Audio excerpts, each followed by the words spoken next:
Hi అండి. ఎలా ఉన్నారు? బాగున్నారా? ఈరోజు నేను ట్రెండీ వీడియోతో వచ్చాను. ఏంటనుకుంటున్నారా? లేస్ అండి. ఈ మధ్యన బాగా ప్రతి దానికి, ప్రతి శారీకి, ప్రతి హాఫ్ శారీకి ఎక్కువగా వేసుకుంటాం చూస్తున్నాం కదా! చాలా లుక్ వచ్చేస్తుంది.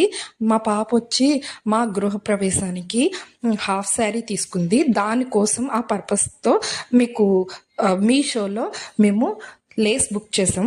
ఆ లేసు వేసుకున్నాక కూడా ఎలా ఉంటుంది ఏంటి అనేది మీకు వీడియో పెడతాను, చూడండి. లేస్ వచ్చి చాలా బాగుంది. కాకపోతే ఏంటంటే మేము అనుకున్న పర్పస్ వేరు, ఇది వేరు. ఏంటంటే మొత్తం గమ్ముతో అంటించొచ్చింది. అలాగే ఈ లేస్ వచ్చి మనం పట్టు శారీస్కి, ఆర్గింజా శారీస్కి, ఆ టైప్ ఆఫ్ శారీస్కి ఇప్పుడు ఈ లేస్ వేసుకుంటే చాలా ట్రెండీ లుక్ వస్తుంది. అలాగే చాలా బాగుంటుంది కూడాను. మళ్ళీ